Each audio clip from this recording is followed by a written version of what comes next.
ಭೀಮಾ ತೀರದಲ್ಲಿ ಮತ್ತೆ ನೆತ್ತರು ಹರಿದಿದೆ. ವಿಜಯಪುರದಲ್ಲಿ ಯುವಕನ ಬರ್ಬರೆ ಹತ್ಯೆಯಾಗಿರುವಂತದ್ದು. ಮಾರಕಾಸ್ತ್ರಗಳಿಂದ ಕೊಚ್ಚಿ ಕೊಚ್ಚಿ ಕೊಲೆಗೈದಿದ್ದಾರೆ ದುಷ್ಕರ್ಮಿಗಳು.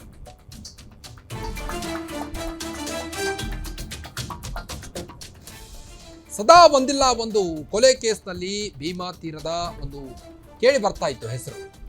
ಈಗ ಮತ್ತೊಂದು ನೆತ್ತರು ಹರಿದಿದೆ ಭೀಮಾ ತೀರದಲ್ಲಿ. ವಿಜಯಪುರದಲ್ಲಿ ಯುವಕನ ಬರ್ಬರ ಹತ್ಯೆಯಾಗಿರುವಂತದ್ದು. ಮಾರಕಾಸ್ತ್ರಗಳಿಂದ ಕೊಚ್ಚಿ ಕೊಚ್ಚಿ ಕೊಲೆ ಮಾಡಿದ್ದಾರೆ ದುಷ್ಕರ್ಮಿಗಳು.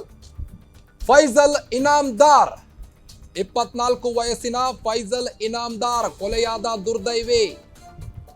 ವಿಜಯಪುರ ನಗರದ ಗ್ಯಾಂಗ್ ಬಾವಡಿಯಲ್ಲಿ ಕೊಲೆಯಾಗಿರುವಂತದ್ದು. ಕೊಲ್ಲಾಪುರದಲ್ಲಿ ಕೆಲಸ ಮಾಡ್ತಿದ್ದ ಫೈಜಲ್ ಇನಾಮ್ದಾರ್, ಕೊಲ್ಲಾಪುರದಲ್ಲಿ ಕೆಲಸ ಮಾಡ್ತಿದ್ರಂತೆ ಫೈಜಲ್ ಇನಾಮ್ದಾರ್ ಅವರು. 2 ದಿನದ ಹಿಂದಷ್ಟೇ ವಿಜಯಪುರಕ್ಕೆ ಬಂದಿದ್ರಂತೆ ಫೈಜಲ್. ಏನೋ ಫ್ಯಾಮಿಲಿ ನೋಡೋಕೋ, ಕುಟುಂಬಸ್ಥರನ್ನ ಭೇಟಿ ಆಗ್ಲಿಕ್ಕೋ ಅಥವಾ ಪರಿಚಿತರನ್ನ ಭೇಟಿ ಆಗ್ಲಿಕ್ಕೋ ಬಂದಿದ್ರು ಏನೋ ಗೊತ್ತಿಲ್ಲ. ಆದ್ರೆ 2 ದಿನದ ಹಿಂದಷ್ಟೇ ವಿಜಯಪುರಕ್ಕೆ ಬಂದಿದ್ರು ಫೈಜಲ್. ಗಾಂಧಿ ಚೌಕ್ ಪೊಲೀಸ್ ಠಾಣೆಯಲ್ಲಿ ಈಗ ಪ್ರಕರಣ ದಾಖಲಾಗಿರುವಂತದ್ದು.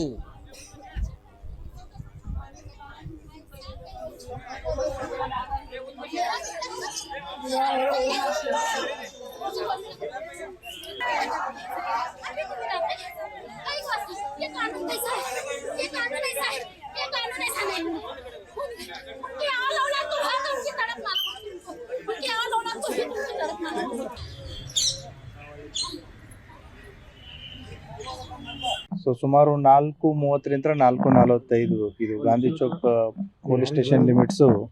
ಈ ಗ್ಯಾಂಗ್ ಬೌಡಿ ಅಂತ ಏನಿದೆ, ಇಲ್ಲಿ ಒಬ್ಬ ವ್ಯಕ್ತಿಯ ಕೊಲೆಯಾಗಿದೆ. ಆತನ ಹೆಸರು ಫೈಜಲ್ ಇನಾಮ್ದಾರ್ ಅಂತಂತೇಳಿ, ಏಜ್ 21 ವರ್ಷ. ಈತ ಕೊಲ್ಲಾಪುರದಲ್ಲಿ ಕೆಲಸ ಮಾಡ್ತಿದ್ದ ಅನ್ನೋ ಮಾಹಿತಿ ಇದೆ. ಬಂದು 2 ದಿನ ಆಗಿತ್ತು ಅಂತಂತ ಹೇಳಿ. ಸೊ ಈತನ ಕೊಲೆಯಾಗಿ ಬಂದ ತಕ್ಷಣ ಪೊಲೀಸರು ಇಮಿಡಿಯೇಟ್ಲಿ ಸ್ಪಾಟ್ ವಿಸಿಟ್ ಮಾಡಿದ್ದಾರೆ. ಯಾಕೆ ಬಂದಿದ್ರು, ಯಾರು ಹೊಡೆದ್ರು, ಏನಾಯ್ತು ಅನ್ನೋದ್ರ ಬಗ್ಗೆ ತನಿಖೆ ನಡೀತಾ ಇದೆ. ಈಗಾಗಲೇ ಸೋಕೋ ಟೀಮು ಮತ್ತು ನಮ್ಮ ಫಿಂಗರ್ ಪ್ರಿಂಟ್ ಟೀಮು ಎಲ್ಲ ಬಂದು ವಿಸಿಟ್ ಮಾಡಿದ್ದಾರೆ. ಮೃತದೇಹವನ್ನು ಈಗಾಗಲೇ ಹಾಸ್ಪಿಟ್ಲಿಗೆ ಶಿಫ್ಟ್ ಮಾಡಲಾಗಿದೆ. ಇನ್ನೂ ಕೂಡ ಏನು ಸ್ಪಾಟಲ್ಲಿದ್ದಂಥ ಮೆಟೀರಿಯಲ್ಸ್ ಏನಿದೆ ಅದು ಸೀಸ್ ಆಗುವಂಥ ಕೆಲಸ ನಡೀತಾ ಇದೆ. ಆದಷ್ಟು ಬೇಗ ಆರೋಪಿಗಳನ್ನ ಪತ್ತೆ ಮಾಡಲಾಗುವುದು. ಅವರ ಪೇರೆಂಟ್ಸ್ ಕಡೆಯಿಂದ ಕಂಪ್ಲೇಂಟ್ ತೊಗೊಂಡು will find out the reason, ಯಾರು ಬಂದಿದ್ರು ಮತ್ತು ಯಾಕೆ ಬಂದಿದ್ರು ಮತ್ತು ಈ ವ್ಯಕ್ತಿ ಅದಕ್ಕೆ ಏನು ಸಂಬಂಧ ಅನ್ನೋದನ್ನು ಆದಷ್ಟು ಬೇಗನೆ ಪತ್ತೆ ಮಾಡ್ತೀವಿ.